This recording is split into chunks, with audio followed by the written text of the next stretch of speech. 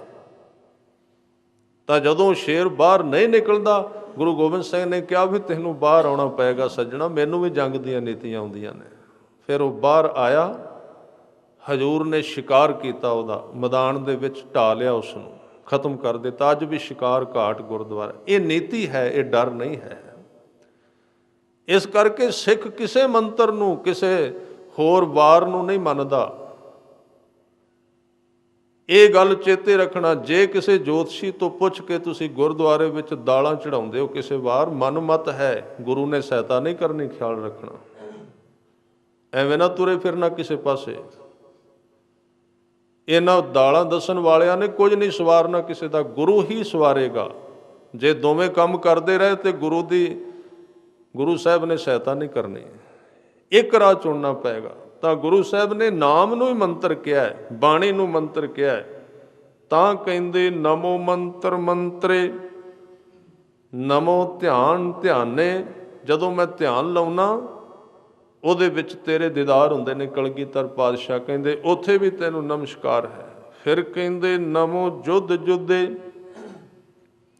ਕਲਗੀਆਂ ਵਾਲੇ ਪਾਤਸ਼ਾਹ ਜਦੋਂ ਤਲਵਾਰ ਫੜ ਕੇ ਯੁੱਧ ਵਿੱਚ ਜਾਂਦੇ ਨੇ, ਤਲਵਾਰਾਂ ਤੇ ਤਲਵਾਰਾਂ ਖੜਕਦੀਆਂ ਨੇ, ਤੋਪਾਂ ਚੱਲਦੀਆਂ ਨੇ, ਆਵਾਜ਼ ਆਉਂਦੀ ਹੈ ਘੋੜਿਆਂ ਦੇ ਹਿਣਕਣ ਦੀ, ਸੂਰਮਿਆਂ ਦੀ ਆਵਾਜ਼ ਆਉਂਦੀ। ਕਹਿੰਦੇ ਉਹਦੇ ਵਿੱਚੋਂ ਵੀ ਤੇਰੇ ਦਰਸ਼ਨ ਹੁੰਦੇ ਨੇ। ਨਮੋ ਗਿਆਨ ਗਿਆਨੇ। ਜਦੋਂ ਮੈਂ ਤੈਨੂੰ ਜਾਣਨਾ ਵਾ, ਪਿਆਰ ਕਰਨਾ, ਉਹਦੇ ਵਿੱਚ ਵੀ ਤੈਨੂੰ ਨਮਸਕਾਰ ਹੈ। ਨਮੋ ਭੋਜ ਭੋਜੇ, ਨਮੋ ਪਾਨ ਪਾਨੇ। ਪਾਨ ਕਰਨ ਦਾ ਅਰਥ ਹੈ ਪੀਣਾ। ਜਦੋਂ ਮੈਂ ਪਾਣੀ ਪੀਣਾ ਤੇ ਉਹਦੇ ਵਿੱਚ ਵੀ ਤੇਰੇ ਦੀਦਾਰ। ਜਦੋਂ ਮੈਂ ਭੋਜਨ ਕਰਨਾ ਤੇ ਉਸ ਭੋਜਨ ਵਿੱਚ ਵੀ ਤੇਰੇ ਦੀਦਾਰ ਨੇ। ਨਮੋ ਕਲੈ ਕਰਤਾ। ਜਦੋਂ ਕੋਈ ਸਾਡੇ ਨਾਲ ਕਲੇਸ਼ ਕਰਦਾ, ਉਸ ਕਲੇਸ਼ ਦੇ ਵਿੱਚ ਵੀ ਤੇਰਾ ਨਿਵਾਸ ਹੈ। ਤੇਰੀ ਸ਼ਕਤੀ ਤੋਂ ਬਿਨਾਂ ਉਹ ਕਲੇਸ਼ ਕਿਵੇਂ ਕਰੇਗਾ।